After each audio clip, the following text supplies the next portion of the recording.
am Nazura Binti Nadzri.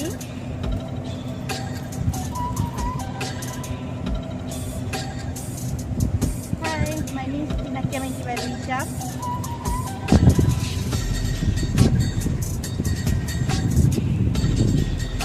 Hi, my name is Nawwar binti Mansor.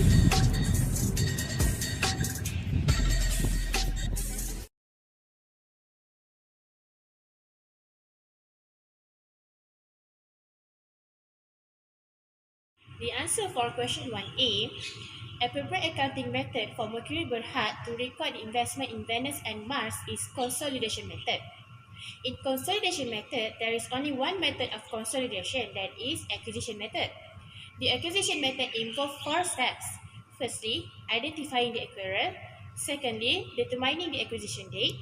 Third is recognition criteria. And lastly, it's recognizing and measuring goodwill or gain from a bargain purchase. Acquisition method is applied because Mercury acquires more than 50% interest in Venus and Mars Berhad. Thus, Mercury exercises full control of the company it invests in. Mercury Berhad is known as parent. Meanwhile, Venus and Mars Berhad are known as a subsidiary. Therefore, all assets and liabilities of the subsidiaries should be combined with Mercury Berhad as a group in the consolidated statement of financial position. Okay, now I will present the answer for 1B and 1C. I will proceed with the schedule for the group company. The cash transfer in Venus Berhad are 3.6 million. The fair value of net asset on date of acquisitions are 5.2 million and no controlling interest value are 2.08 million after deducts the impairments of goodwill. The parent will incur goodwill in acquisition of Venus Berhad amounted 456,000. Now we will move to Mars Berhad's consideration transfer for Mars Berhad are 2.5 million. The fair value of net asset at the date of acquisitions are 4.55 million and the value of NCI are 1.365 million. They will incur bargain purchase in acquisition of Mars Berhad. Now, I will explain the retained profit for parents and NCI.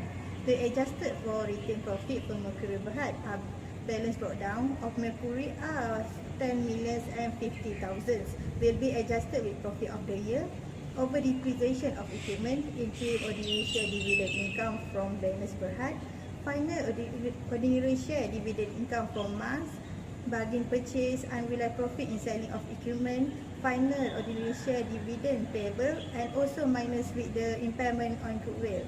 The retained profit of Mercury Berhad to carry forwards are 17.066 million.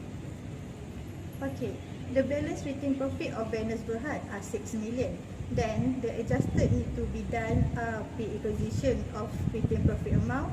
Under depreciation of plant, the balance of 4.5 million will be shared between NCI and group in ratio of 60% and 40%.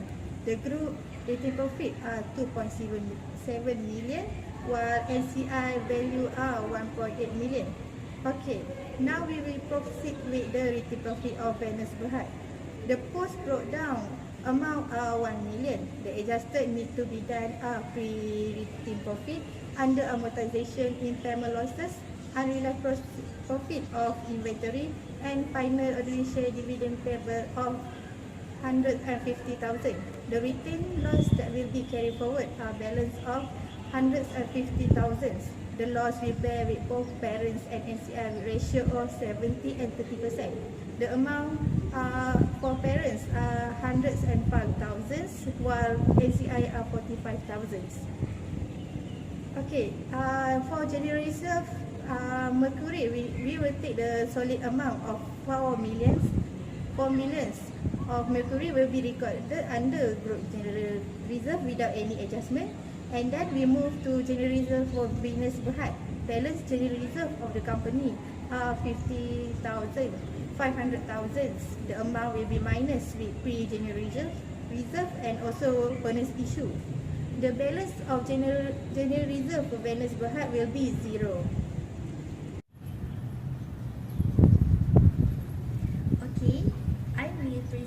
answer for question 1B. This is the consolidated statement of profit or loss and other comprehensive income. All the figure for Mars will be apportioned because Mercury acquired Mars during the year, which is on 1st July 2018. For revenue and cost of sale, 15 million and 30 million is deducted because both are intra-group transactions. The amount of gross profit is 33,650,000. Next, gain on disposal and interest on debentures are eliminated because both are intra-group transactions. There is impairment loss of intangible asset amounted 100,000 and impairment loss of goodwill amounted 24,000. Bargain purchase is considered as income. The amount of bargain purchase is 665,000. There are other adjustments in consolidated statement of profit or loss. First, there is under depreciation of plant and equipment of 300,000. Next, over depreciation of equipment amounted 100,000. And lastly, under amortization of intangible asset amounted 200,000. After taxation is deducted, the amount of profit after tax is 11,851,000. There is revaluation surplus amounted 2,200,000. Thus, the total comprehensive income is 14,051,000. Total comprehensive income is total addition of profit after tax and revaluation surplus. This is the working for profit after tax attributable to NCI. Profit of variance attributable to NCI is 40,000 and for Mars is 0. There is preference dividend for NCI amounted 60,000. So, profit after tax attributable to NCI is 100,000. Meanwhile, profit after tax attributable to parent is 13,951,000. Next is total comprehensive income attributable to parent and NCI. Comprehensive income attributable to parent and NCI is 13,171,000 and 880,000 respectively. Next, for question 1E, for the consolidated statement of changes equity for the year ended 31st December 2017. Return profit for group is 10.05 million. Acquisition during the year for NCI is 3.46 million. And profit for the year for group is 13.951 million. And for NCI is 100,000. Then we will left with ordinary dividend 80,000, preference dividend 60,000, and final ordinary dividend for group 200,000 and NCI 45,000. Then the return profit carried down for group is 23.801 million and for NCI is 3.375 million. Next, we proceed to question 1F, the consolidated statement of financial position as at 31st December 2017. First, we look at the non-current asset. We have property, plant and equipment.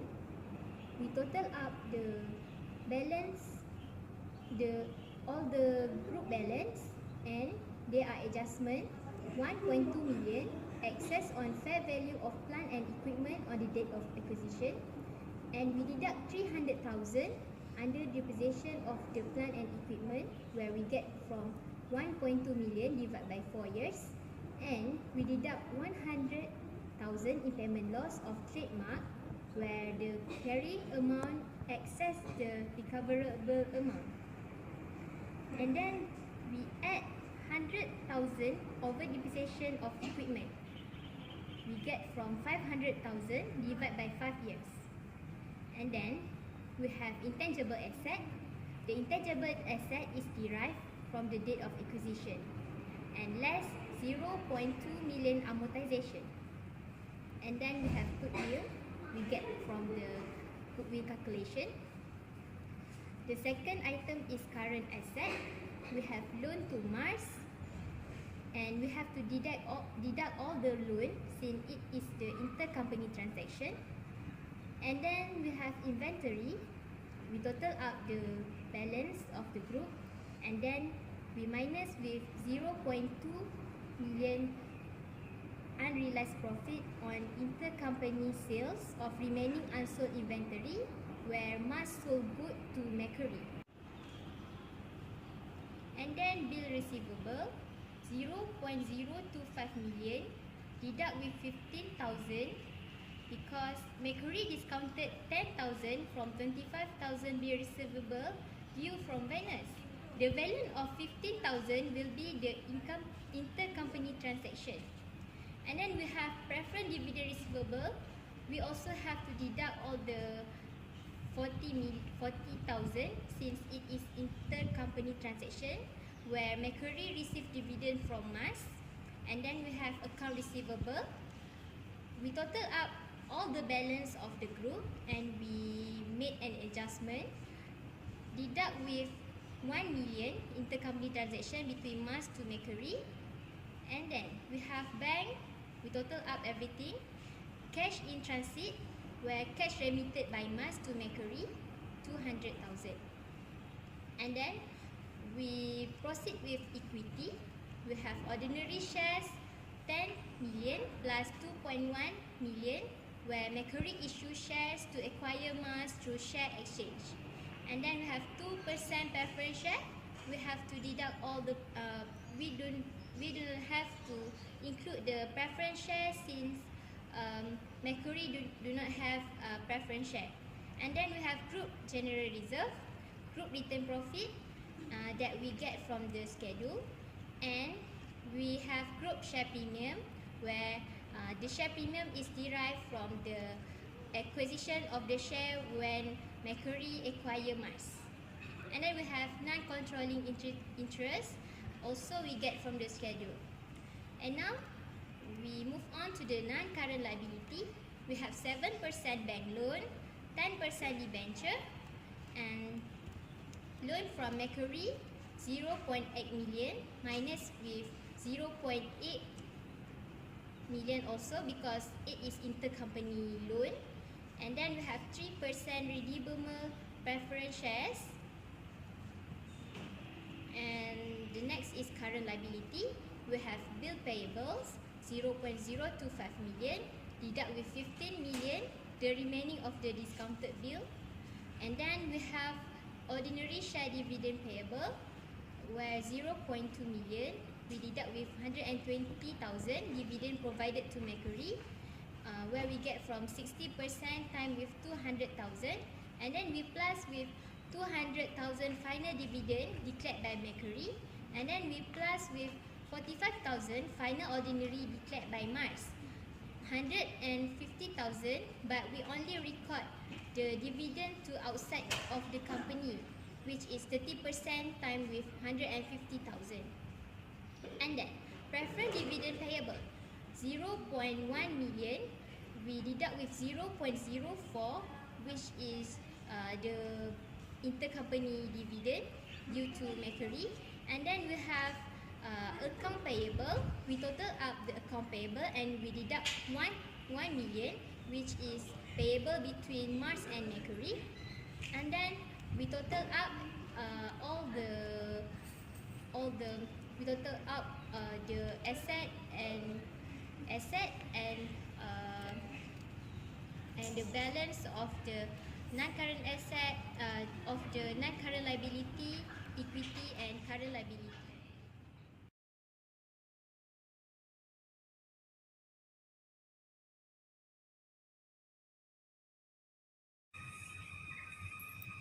Okay, the answer for question 2A.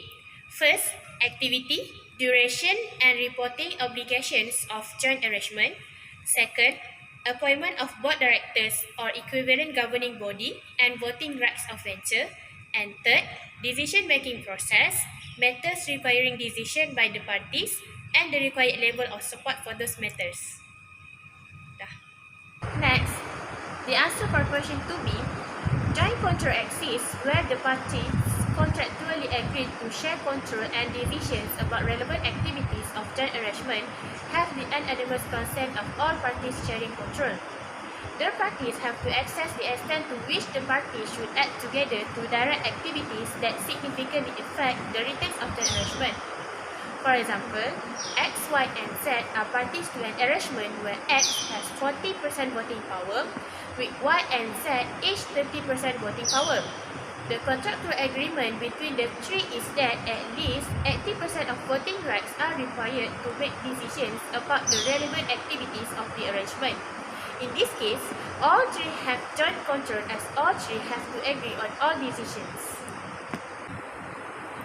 Lastly, for question 2C, right to the asset for joint operation, the parties to arrangement share of all interests, right, title or ownership in the asset relating to arrangement in a specific proportion.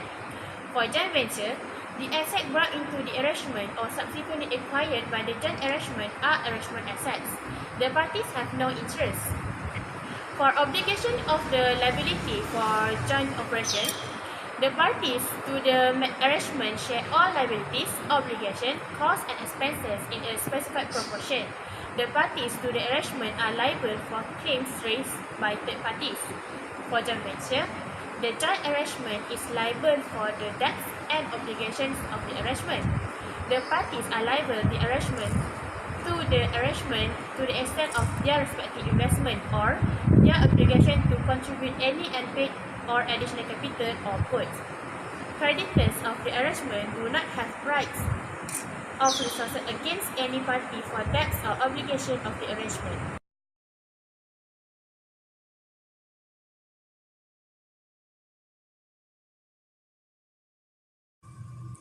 The answer for question 3A, before the right issue, Barry Berhad is a subsidiary of Lili Berhad. After the right issue, Barry Berhad is still a subsidiary of Lili Berhad. Even though the interest in Barry Berhad is decreasing, Lili Berhad still has the right and exercise full control in Barry Berhad. Okay, for question 3B, I will explain the answer right now. The calculation of goodwill on acquisition of Barry Berhad, consideration transfer of acquisition 1.8 million by Lili Berhad. The value of fair value at the date on acquisitions are 1.6 million. The value of NCI are 400,000. And lastly, the goodwill on acquisitions are 600,000. Okay, now I will proceed with question 3C. I will explain the calculations of gain or loss arising for not retaining the same percentage of interest in Barry Berhad. The amount of immediately prior to the right issue need to be operations to 75% of controlling parent in Barry Berhad. The amount of 5 million need to be times by 75% and result 3.75 million. Then the immediately after the right issue are amounted 3.564 million. The figure might be financed with amount of immediately prior to right issue along with decrease in share of net asset amounted 186,000 and proceed from sales of right amount 1,220,000. There is losing arising for not retaining the same percentage of interest in Barry Berhad. The amount of loss on disposal is 66,000. Question 3D. First, we have to know the profit or loss to the statement of profit or loss. Fair value of 600,000 shares in subsidiary times with RM7 ringgit, the new share price after the private placement. And then we deduct with the proportionate share of net assets before placement. 5 million ringgit times with 75%. And then we minus also with the goodwill 600,000 and we will get loss to the statement of profit or loss amounted to 150,000. Lili Berhad is an investor and Barry Berhad is an investee. Based on the amount of share capital, the investee is no longer a subsidiary and should not be consolidated because the amount interest invested is less than 50%. 600,000 divided with 1.25 million. Assuming the group is able to exercise influence over the investee, then it should be equity accounted and treated as an associate. Lily Berhad will consolidate the revenue and expenses of the subsidiary up to the date of the deemed disposal, and subsequently to the date will be equity accounted. In the consolidated statement of financial position, the investee will not be consolidated, but the investment in associate will be shown on a single item and equity accounted.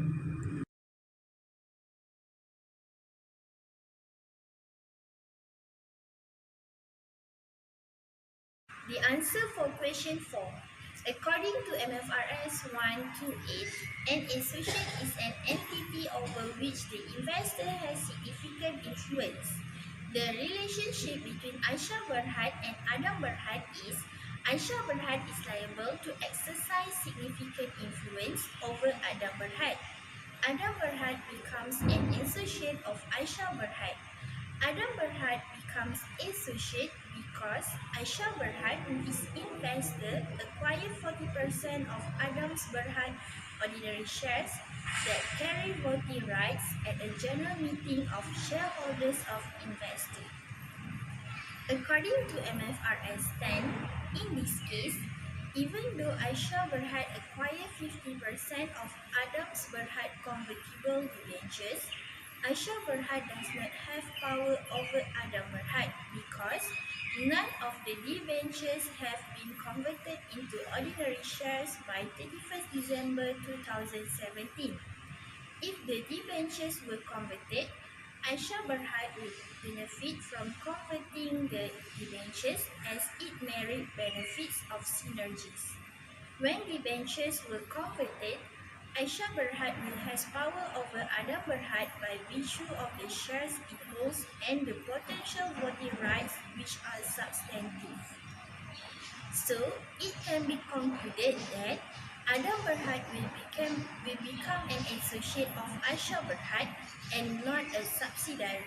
Thus, investment in associate will initially recognized at cost amounted 2,750,000 in statement of financial position and no consolidation. That's all from us. Thank you for watching. Bye-bye.